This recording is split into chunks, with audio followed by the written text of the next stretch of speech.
সহিহ বুখারীর 1521 নম্বর হাদিসের মধ্যে হযরত আবু হুরায়রা রাদিয়াল্লাহু তাআলা আনহু থেকে বর্ণিত, বিশ্বনবী রাহমাতুল লিল আলামিন মুহাম্মাদুর রাসূলুল্লাহ সাল্লাল্লাহু আলাইহি ওয়াসাল্লাম বলেন, এই হজের ফজিলতের ব্যাপারে 10টা পয়েন্টে আলোচনা, আবার নতুনভাবে। 1 নম্বর আলোচনা ফজিলতের ব্যাপারে রাসূলুল্লাহ সাল্লাল্লাহু আলাইহি ওয়াসাল্লাম বলেন, মান হাজ্জা লিল্লাহ, যে ব্যক্তি একমাত্র আল্লাহর সন্তুষ্টির জন্য হজ আদায় করবে। কার সন্তুষ্টির জন্য? হাজী সাহেব বলার জন্য, শোনার জন্য, সমাজকে দেখানোর জন্য, মানুষকে দেখানোর জন্য, হজে গিয়ে ভিডিও আর ক্যামেরা করিয়া ছবি উঠাইয়া পৃথিবীবাসীকে দেখানোর জন্য, সেখানে গিয়ে ভিডিও করিয়া রিয়েল বানানোর জন্য? কার সন্তুষ্টির জন্য?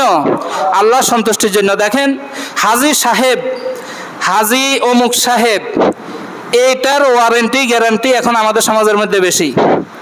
অর্থাৎ ওনার নামে শুরুতে, আর মনে করেন শুরুতে শেষে চৌধুরী অথবা খান অথবা আরও বিভিন্ন প্রকার বংশীয় নাম আছে না, এগুলো বাদ দিয়া যদি ধর্মীয় দৃষ্টিকোণ থেকে কোনো লকব লাগাইতে চায়, এখন উনি হাফেজও লাগাইতে পারবে না, কারণ উনি হাফেজ না। মাওলানাও লাগাইতে পারবে না, কারণ উনি মাওলানা না। মৌলী সাহেব অথবা মৌলবীও লাগাইতে পারবে না, কারণ উনি মৌলবী না। মুফতি সাহেবও লাগাইতে পারবে না, মুহাদ্দিসও লাগাইতে পারবে না, বড় আল্লাহর ওলিও লাগাইতে পারবে না, ফিরে কামেলও লাগাইতে পারবে না, কারণ উনি ওইগুলোর সাথে নাই।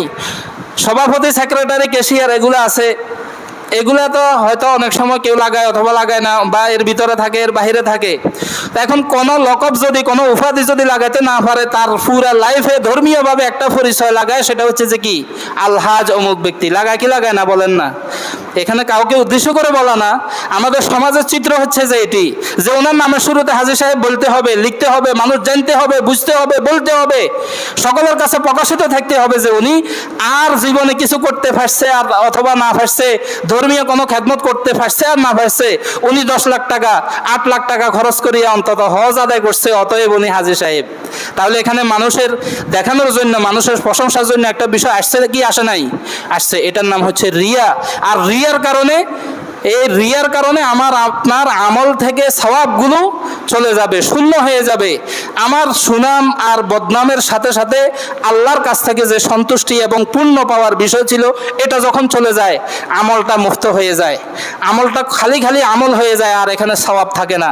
এজন্য আল্লাহর রাসূল সাল্লাল্লাহু আলাইহি ওয়াসাল্লাম বলেছেন, মান হাজ্জা লিল্লাহি, অর্থাৎ একমাত্র আল্লাহর সন্তুষ্টির জন্য যে ব্যক্তি হজ আদায় করবে, ফালাম ইয়ারফুস, কোনো অনর্থক কথা বলে নাই, ওয়ালাম ইয়াফসুক, অনর্থক কোনো কাজকর্ম করে নাই, রাজাআ কায়াউমিন ওয়ালাদাতহু উম্মুহু, সে ব্যক্তি হজ আদায় করার পরে এরকম নিষ্পাপ, এরকম গুনাহমুক্ত হয়ে যাবে যেরকম একজন গর্ভধারিণী মা তার সন্তানকে, নবজাতক সন্তানকে